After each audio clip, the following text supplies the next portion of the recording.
Hello, book connectors. Welcome back to the Book Connection. I am your host, Blue-Eyed Black Devil, and I'm here with another video. So have you ever read books from cover to cover, from start to finish, and walk away wonder, what the hell was that about? What? I am so confused. Well, that's happened to me so far since December of last year to just now. February the 12th, 2026. I want to speak on two books that have left me confused, or I don't even know if I should even bother to be confused. And those are the books I want to discuss in this video. One of them is nonfiction, and I'm going to tread very lightly on that one because that is the only thing I've read. I haven't bothered to go do any research. The book is, well, I have done just, some pre-amateur research on the one of the books. But the other book is fiction. And I was just lost, just trying to tell the stories. So these two books are The Story of My Life by Helen Keller, and the other one is For My Daughters by Barbara Delaney. So just go ahead and see if I know enough about these two books to make it make sense to you. If I can make it make sense to you, you probably can make it make sense to me. So here we go. So I guess I'll talk about this book that's on the screen now, For My Daughters. And correction, a while ago, or a few seconds ago, I said that the author was Barbara Delaney, but it's not. It's actually Barbara Delansky, as you can see on the screen. I don't know how I got those two that mixed up just that fast. I don't know. So anyway, yes, I just wanted to clarify that the author of For My Daughters is actually Barbara Delansky. She is becoming one of my favorite artists or authors, minus this book. So let's go. Now, For My Daughters. In the beginning of the book, we learned that matriarch Jenny has 3 daughters. Now, all 3 of the daughters are estranged from her. But what Jenny doesn't know is that not only are they all estranged from her, but they are also estranged from each other. So, unbeknownst to Jenny knowing this, she takes it upon herself to write each one of her daughters a letter. And in the letter, she tells them that she's moved to Downley. It's a community supposedly in Maine, but it could be a fictitious city or whatever. It's a quaint, cozy little community. And all of the girls are daughters. Carolyn is the oldest. She's an attorney. Middle daughter, Annette, is married with 5 children, and she's wrapped her whole identity up in being a wife and mother. And then the youngest one, Leah, well, she doesn't have any children, but she has been married twice, and she's kind of like I wouldn't say that she was the black sheep of the family, but she was kind of here, there, and everywhere. Neither marriage lasted long. So, anyway, she tells them in a letter that she's moved. They're confused, wondering why she would move to a place where she has no ties or roots to the community. So you may be wondering why they were estranged from their mother, Jeannie. The main reason, as I saw it anyway, is that Jeannie cared more about keeping up with the Joneses, as they used to say. She was on that social white status. She was always, in on some sort of planning event, and they go to different pageants and whatnot. That's where she was. Now, she was married to their father, Nick, for 44 years when he passed away. But her time was, like I said, devoted to everything but her children. Yeah, they come and she kissed them on the cheek or the forehead.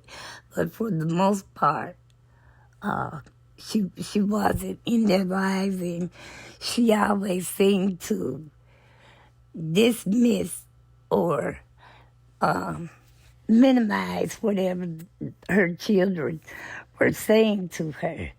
So, and then the other reason, case in point, they all went away one summer for summer camp. They came back home, and Judy had redone every last one of their bedrooms. They were upset. Now, I kind of see both points. Judy did it thinking, this would be a welcome surprise, because she never let on that she was even thinking about doing it even before they went off to camp. But I also see the girls, because if you're going to updo their rooms, they're teenagers at this point, they probably would want input into whatever. See, making the rooms over wasn't the issues from the daughter's standpoint. It was the fact that she did not ask them what they thought before she did it. And all of it sounds pretty petty to me, but anyway, that's where that is. So, at first, and when she sent them each letters, she also enclosed airline tickets. And so she wanted them to be there for at least 2 weeks. Carolyn had just lost a big case she had worked on, where this one lady was SA or great. Okay, but she lost the case. And so when she was telling the other lawyers in her law practice, because they really, really, really seemed to feel like Carolyn was all out trying to prosecute the person who did that to the lady. And they were like, well, okay, you lost one, you win some, you lose some, and it probably would do you good to get away for a while. She talked to this one man, Ben, and they apparently would date off and on, but it never really seemed to be serious. But he remained her confidant, and he was one of the ones encouraging Carolyn to go. Now, keep in mind, neither sister knows that all three of them are going to be there. So she sent them airplane tickets and stuff. Every argument Carolyn put up, they always could make her see, you do deserve, you've never been off, you don't take vacations, blah, blah, blah. And like I said, Annette is just, she felt like she couldn't come because her children had activities going on all year round, and she just wanted to be there. But her husband eventually talked her into going. Now, Leah, on the other hand, this is one of the things that had me puzzled, because I believe she was the last one not only to see their mother, but to actually spend time with their mother. Apparently, Jenny had been diagnosed with cancer, and Leah was the one nursing her through the treatments and whatnot. The thing is, which I guess is why Carolyn and Annette was upset with Leah, is because Leah never let on. She never told her sisters. And I know it was because Jenny probably told her or asked her not to, but it never really came out and said exactly why she didn't tell. We just find out that she had known. Now, Jenny's birthday is in June, and she will turn 70. And, she in the letter, she told each one of them, I'm no spring chicken and whatever she felt she needed to say. She did go out of the way to brag on why she wanted them to come, because all of them apparently had great decorating taste. And she did tell them she wanted them to decorate her house. And she was telling Carolyn, for example, that she loves what she's done with her home, and she just talked about the different color schemes and how she had the perfect wall art, and she knew practicing law was her passion, but Jenny felt like she would have, been just as successful had she gone into interior decoration. She knew that family first and foremost above anything else is where Annette thrived. So she knew Annette could kind of make the house, give it a little more of a welcome home or a homey feel about it.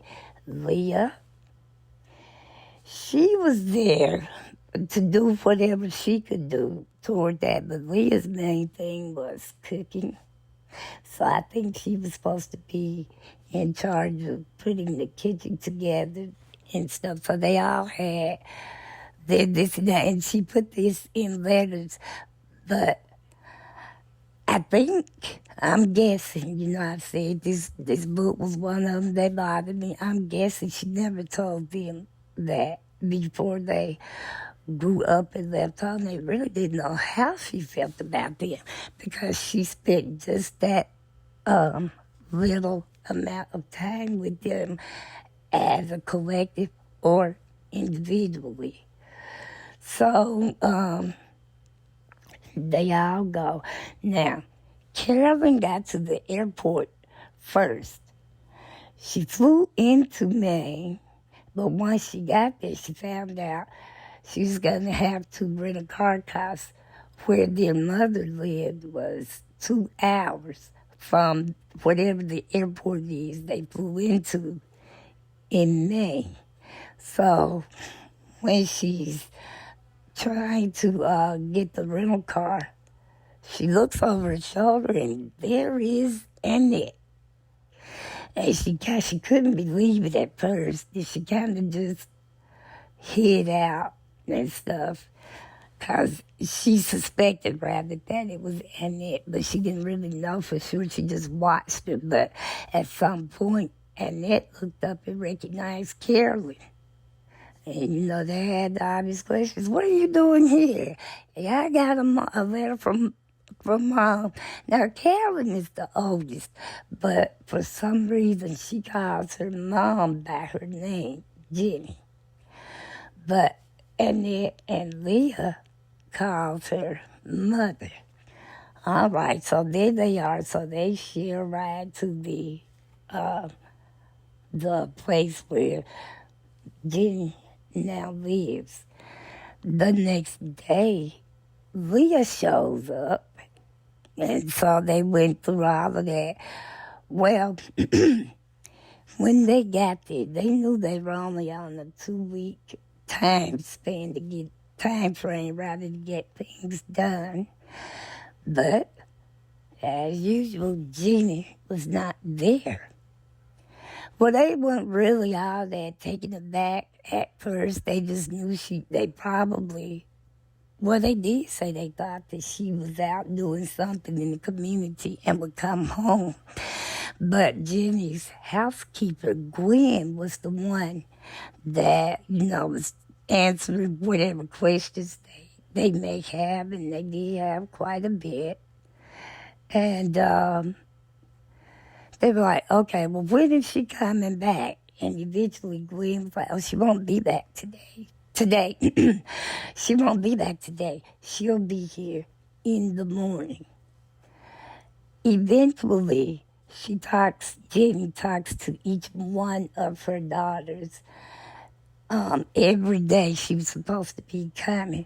And Carolyn, I think, was the one who really did not get along with her that well, because she was just up front and she spoke her mind.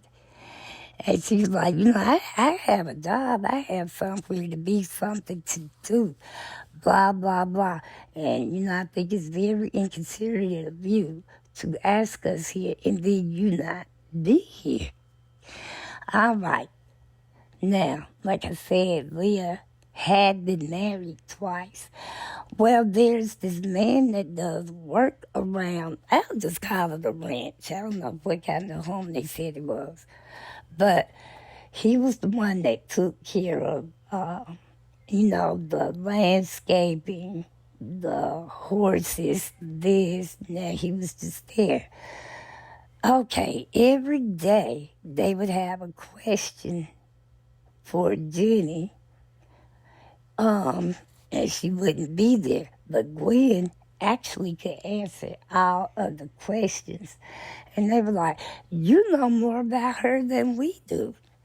Well, eventually, maybe like toward the beginning of the second week, Carolyn just told her, look, I have a job. I can't just wait. I can't just be on your time all the time. So finally she was like, oh, no, please don't leave. I'll be there tomorrow. I promise I will be there tomorrow.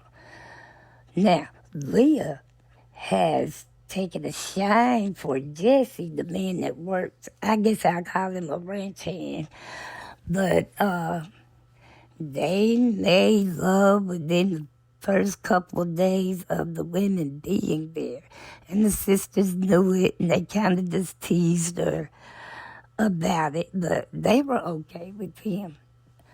Then he would tell her, Leah, little by little things that he knew. And so eventually what was learned by Leah from Jesse is that his father and Jenny had an affair years and years ago. Because when Leah met him, they were talking about why they were there and this, that, and the other. She told him that her father had been dead for a number of years at this time. So eventually he gets around to telling Leah that, their mom and his dad had an affair. Eventually she was like, well, where's your dad now? He said, I'm afraid, he's no longer with us here. So they talk back and forth, and little by little Leah starts to go and mix in with the locals. And then eventually so did Carolyn and Annette. So this goes on for a few days. Okay, when Carolyn said that's it, that's enough, I got to go home. And she told them that she would be there the next day. She did come the next day. But she did not go straight to the house. Unbeknownst to any of them, Jesse included, Jesse and Leah were talking about his father and their mom. She's like, why did you not tell me that? And he said, because I thought you knew for a while. And then when it dawned on me that you didn't know, I didn't feel like it was my place to tell you. So after they got over that, because she was mad for a while, they got over it. And finally one night, they decided, he asked her, did she want to go with them to see where his father was buried? I thought, well, that's an odd thing to ask somebody to go to when you really don't know him. But anyway, she went. When they got there, a woman was kneeling on his grave. She appeared to be in deep thought or prayer. But will you know it? It was Jenny. Now, here's the thing that puzzled me the most about this book. The women, for whatever reason, decided that because she had had that affair and her husband ended up passing away. Now, it never led on, and I don't believe she did, but it never led on that Jenny played a part in this man dying. But her true allegiance in her heart was to Jesse's dad. But they just kept saying that. Sorry about that, book connectors, but you know it wouldn't be me if I did not have a glitch somewhere. So please excuse that background. And then on top of that, I lost my train of thought. Well, no, I did. I was just saying that in a way, it's almost as if Jesse and Jimmy romanticized what happened to his father. I don't know. I never understood that, but that's what that was. And so here at the end, the three women, now that the house belongs to them, Carolyn and Annette decided to just give it to Leah because she was the only one that didn't have a home. And so that's what they did with that. But they would come back, Carolyn and Annette, every year. They met up a couple of times a year there. Carolyn married Ben, and now she's expecting her little one. And Leah has a son now by Jesse, her husband. His name is Joshua. They called him Joshy. So, I'm sorry, that's the best I could do with this book. So now on to the next one, which is The Story of Helen Keller by Helen Keller. This book was originally published in 1903, and it was remastered again in 2003. Okay, now, Helen Adams Keller was born on June 27th, 1880, in Tuscumbia, Alabama, and specifically, she was actually born in a community, I guess, within Tuscumbia called Ivy Green. Her parents were Arthur and Kate Adams Keller.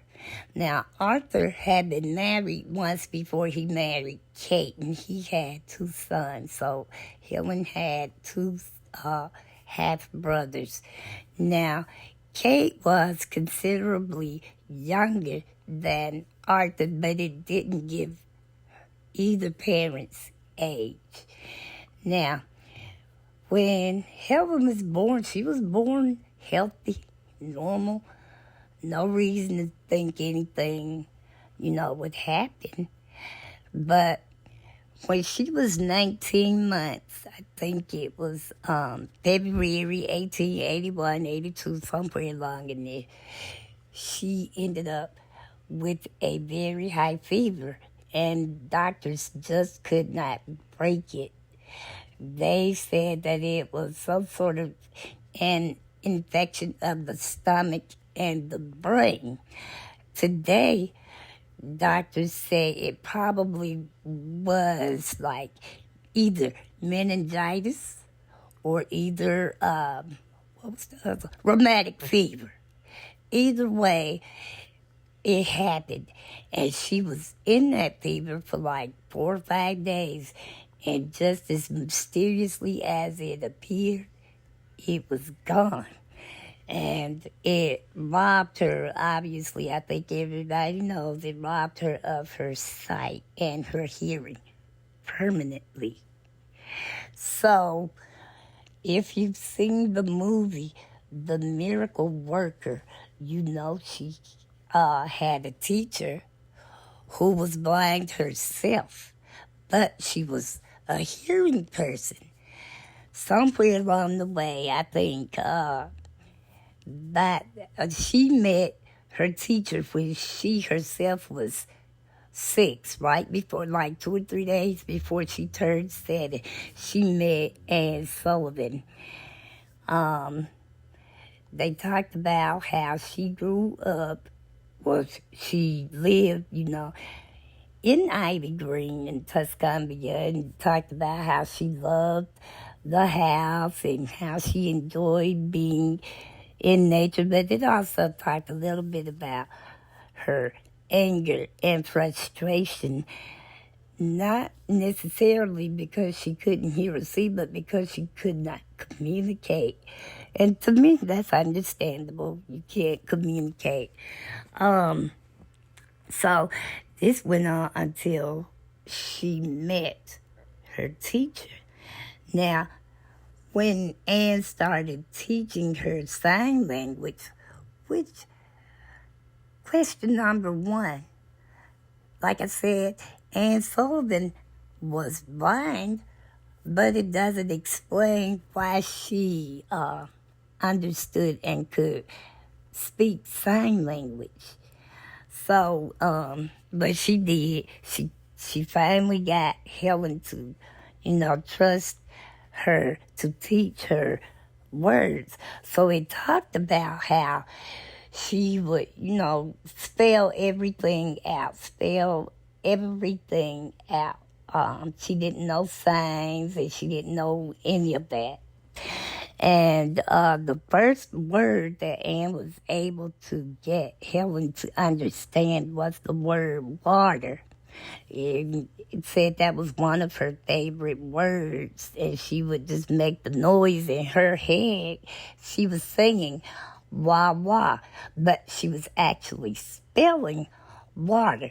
Okay, Anne has taught her how to read using sign language, question number 2, because it said that she was close with both parents.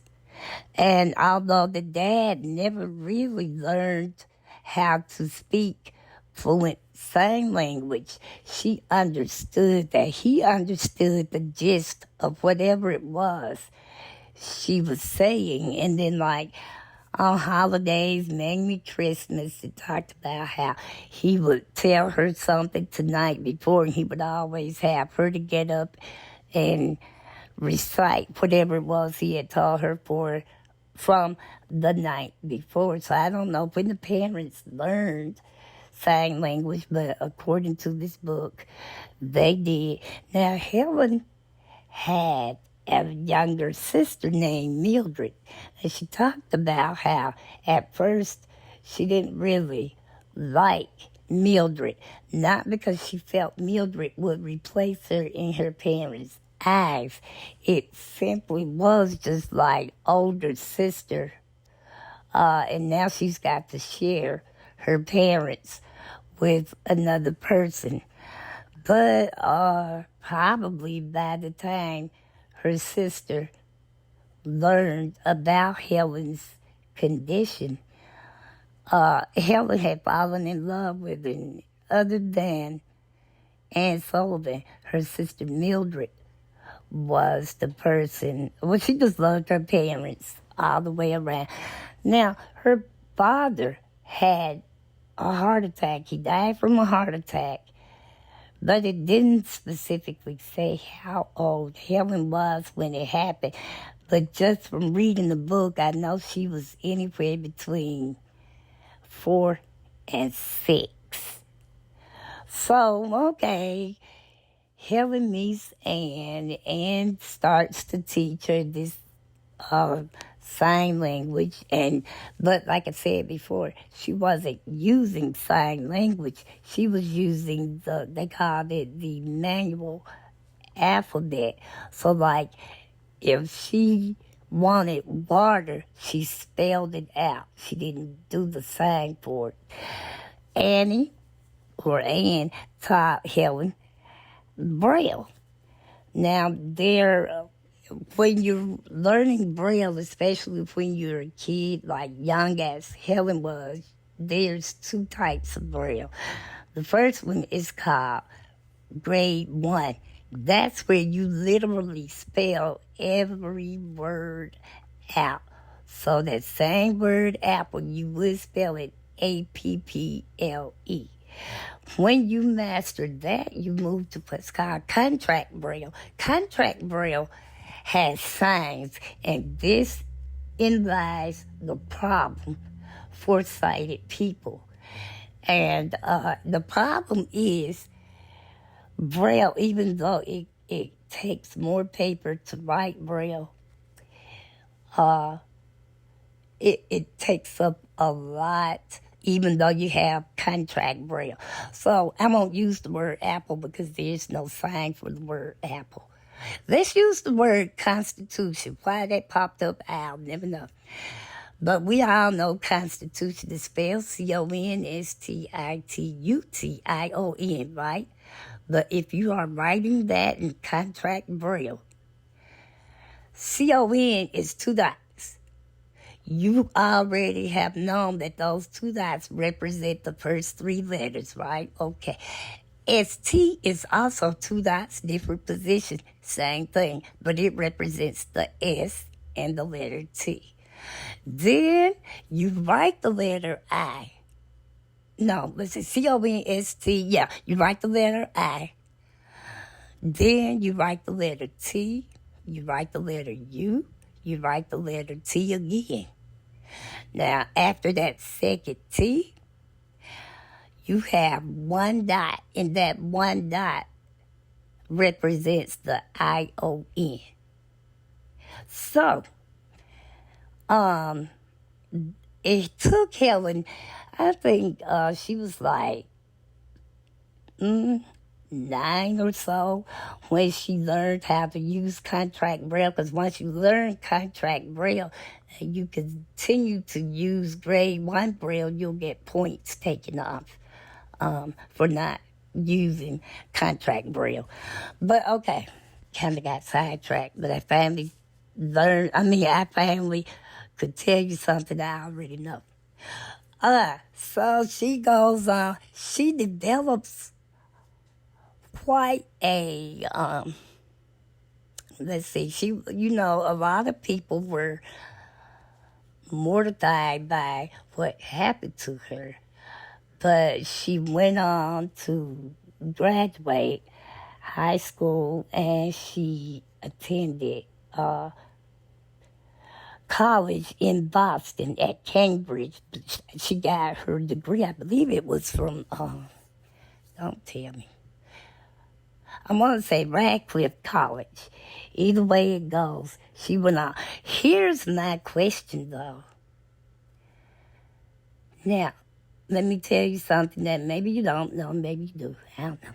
But being born in Alabama, why did she attend the Perkins Institute for the Blind in Boston, Massachusetts? The reason I question it is because the Alabama Institute for the Deaf and Blind, okay, she went to Boston in 1888. I should have said that first. So she was 8 years old when she went to Boston, and she ended up enrolling in school there. Now, the Alabama Institute for the Deaf and Blind opened its doors in 1858. So my question is, why did she go to Boston? Because see, if her family had moved to Boston, it would have made more sense to me. But her father had passed away by this time, and her mother and sister and aunts and everybody, whoever was left in her family at that time, they remained in Alabama. The first time she went to Boston, she went with her teacher as like a vacation, but while they were there, they went to the School for the Blind in Massachusetts. So it's always puzzled me why she ended up attending school in Boston. I could see college because by then she was gone, but elementary, junior, and high school, that just kind of puzzled me. And I think the main reason it puzzled me, because at one time, both Alabama Institute for Deaf and Blind as well as the Perkins Institute for the Blind in Boston, Massachusetts, they were both at different times #1 in the country. And so they like #1 and #2. So if Alabama was #2 and Boston was #1, and your footing or your family and all of your roots were in Alabama, I don't know, it must have just been something personal, but she did not graduate from Boston, but she did a few years there before she came back to Alabama. She did like Boston so much that she did attend college and graduated. I think her degree was in general arts or so. Here's, I guess, my last question is, how did her namesake come to represent something totally, well, I shouldn't say totally, unlike who she was, because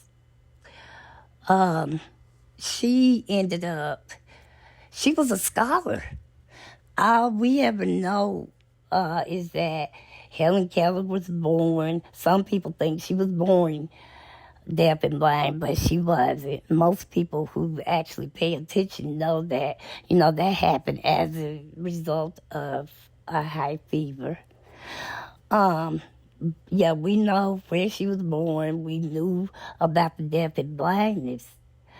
And some of us knew that she had gone on to college and she was a scholar, and right to this day, it's plenty of her essays and books and stuff that have been published, a lot of them during her lifetime. So how is it that her namesake is not who, she was? I just said all of her acumen.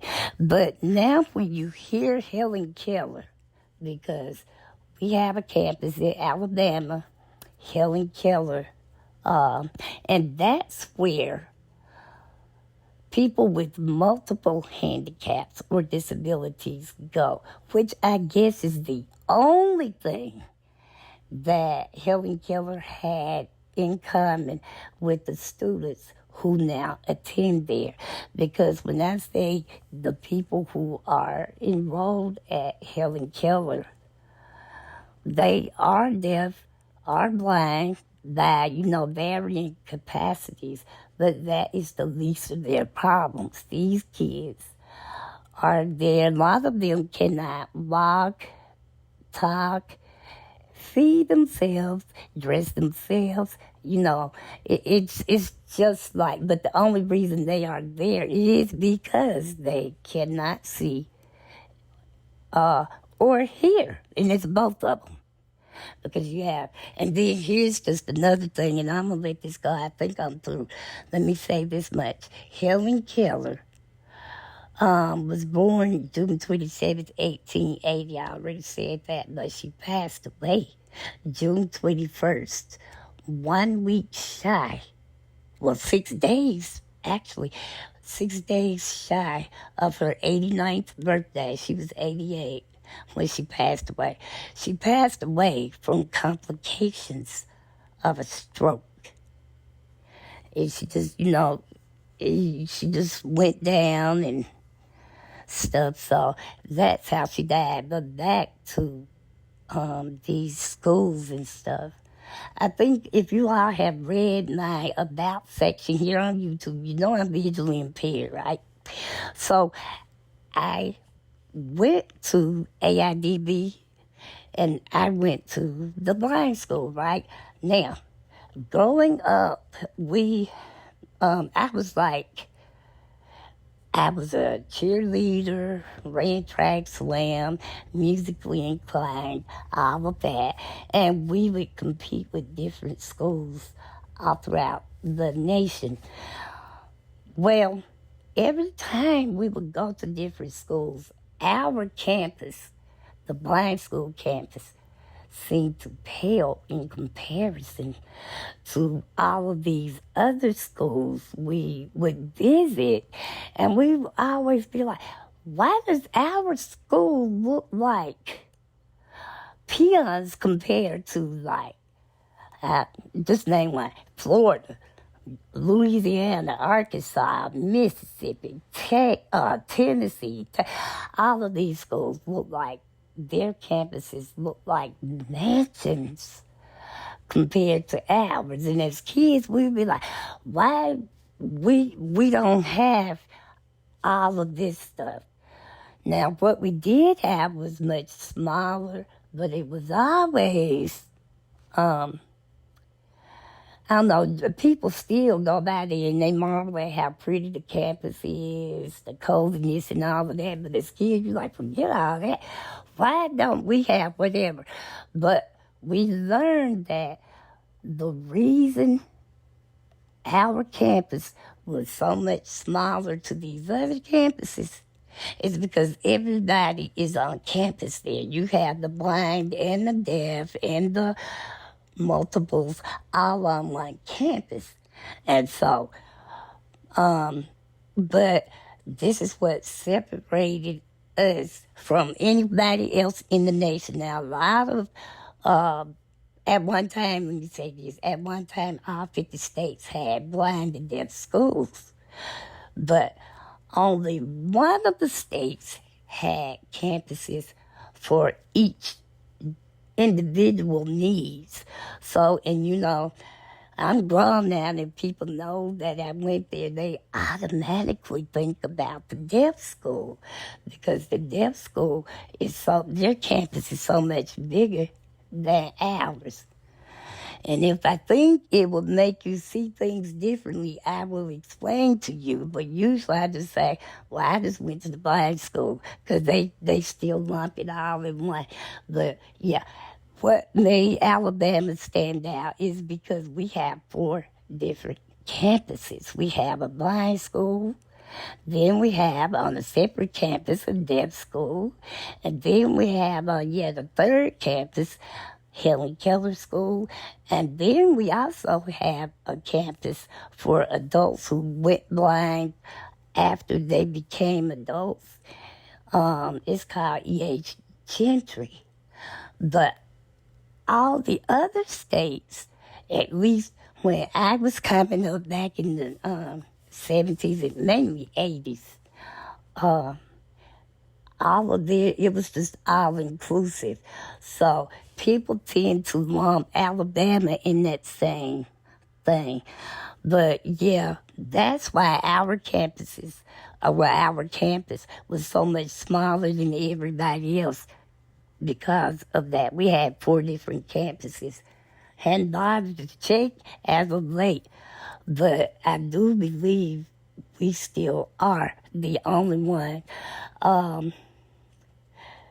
in the states that still have blind schools. We're the only one with 4 separate campuses.